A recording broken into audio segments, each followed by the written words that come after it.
I stopped asking the question, how can you make a survival city builder, when my metal mine ran dry. That left me without materials to repair malfunctioning power cables, which caused my oxygen generators to go offline, resulting in the suffocation deaths of dozens of people in my previously thriving and wondrous Martian colony. Life on the red planet is always perched on the razor's edge, which gives an engrossing and only sometimes frustrating sense of danger and urgency to a genre that's usually laid back and relaxing.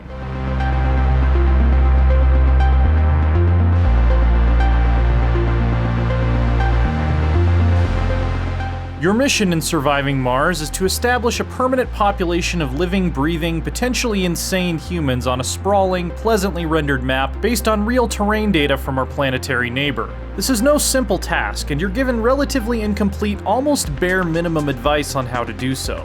It became a lot of fun once I'd failed my way into a better grasp of its systems, but that initial learning period was more frustrating than anything else. How was I supposed to know that if I didn't get a machine parts factory running quickly enough, I'd lose my ability to generate electricity? It's the kind of game where I'd recommend you watch someone else who knows what they're doing play it before diving in yourself.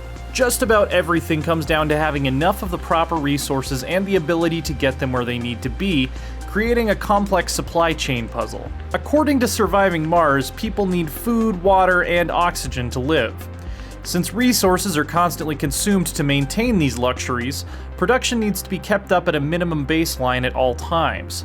A break anywhere in the chain can lead to cascading catastrophic failure. At the best of times, I felt like I was in a sci-fi movie where I had to figure out how to get the life support back online before everyone died. At the worst of times, I was frustrated that I had nothing to do but wait for a new round of funding so I could order a rocket from Earth to provide a much-needed injection of crucial resources and get the production loop working again.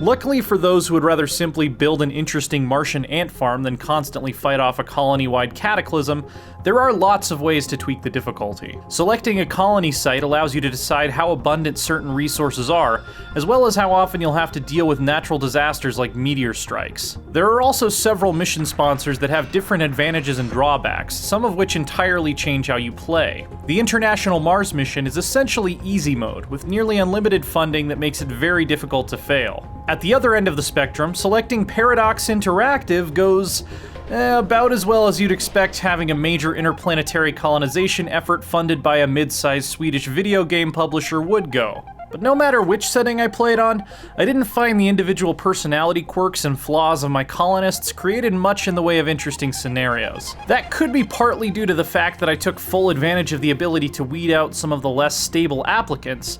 Everyone more or less behaved like good little worker bees. You can certainly make life harder on purpose by inviting alcoholics and antisocial creeps you just know are going to stir the pot, but there's no real incentive for doing so beyond the inner demon that causes you to summon tornadoes upon your sim city.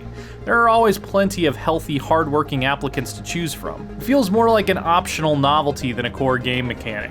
I was more impressed by the mysteries, a set of semi-linear, choice-based tales that unfold over the lifetime of your colony. They deal with anything from the discovery of microbial life to battling a greedy corporation that wants to claim Mars' resources for themselves, which involves some light combat in the form of a turret defense subsystem. A new mystery is randomly chosen from a pool of about a dozen at the start of each game, adding a lot of potential replayability. If you can stick it out through an unforgiving and poorly explained learning phase, there's a lot of excitement, challenge, and customization to enjoy beneath and beyond the grand glass habitation domes of surviving Mars. I wish I'd had more reasons to care about the people in my colony rather than just the balance sheets for synthetic polymers and microchips. But at the end of the Martian day, it's like a SimCity sandbox where everyone can die at any time because you made a minor miscalculation in your electrical grid. And that's actually pretty exciting. For more games about building things, check out our reviews of Opus Magnum and They Are Billions. And for everything else, stick with IGN.